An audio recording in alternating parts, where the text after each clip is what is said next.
Le comte de Monte Cristo, personnage mythique du roman d'Alexandre Dumas, est l'une des aventures les plus marquantes de la littérature moderne. Suite à la trahison de 3 hommes, Edmond Dantès est emprisonné injustement pendant 14 ans dans le château d'If.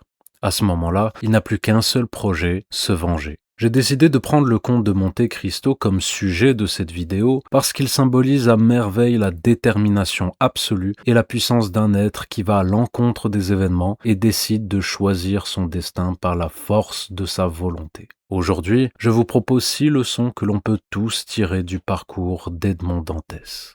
Numéro 1. Le savoir est une arme. Durant son emprisonnement au château d'If, le comte de Monte Cristo fait la rencontre de l'abbé Faria, qui deviendra alors son mentor. Ce dernier lui enseigne la philosophie, la politique, plusieurs langues et fait de lui un homme de savoir et de culture. Pourtant, avant d'être enfermé, Edmond était à la merci de ses ennemis.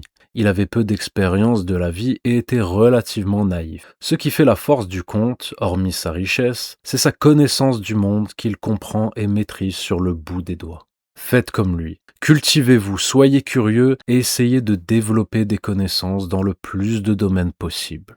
Ces compétences vous permettront de naviguer dans le monde moderne avec plus de certitude, de conviction et de confiance. Numéro 2. Trouve ton guide. En lien direct avec le premier conseil, celui-ci concerne l'importance de se trouver un mentor. Coincé au fond du château d'If, Edmond Dantès n'aurait jamais pu devenir le comte de Monte Cristo tout seul. Il aurait probablement tourné en rond dans sa cellule, sans espoir ni avenir. Trouver un guide présente plusieurs avantages. Il peut créer l'étincelle et nous orienter quand on en a le plus besoin. Il nous transmet son expérience et nous évite de commettre des erreurs que l'on aurait faites autrement. Enfin, il permet d'avoir quelqu'un sur qui compter quand vient le doute et l'incertitude. C'est pour cette raison que vous devez trouver un guide. Et bonne nouvelle, il n'a pas forcément besoin d'être à vos côtés physiquement. Il peut s'agir d'une personne inspirante à distance, de l'auteur d'un livre ou même, pour les plus créatifs, d'un personnage imaginaire que vous consultez dans votre tête. Numéro 3. Aide ceux qui t'ont aidé. Après s'être échappé de sa cellule, Edmond a dépensé une partie de sa fortune pour aider la famille Morel, qui avait tout tenté pour le sortir de son malheur. Cette simple action de remerciement symbolise quelque chose de bien plus grand. Il faut aider ceux qui nous ont aidés, car cela permet de renforcer les liens qui nous unissent. Ceux qui nous aident honnêtement, sans rien attendre en retour, sont nos meilleurs alliés. Ce sont des relations précieuses qui méritent d'être protégées et entretenues. Voici donc une leçon à ne jamais oublier. Numéro 4. L'anticipation est la clé.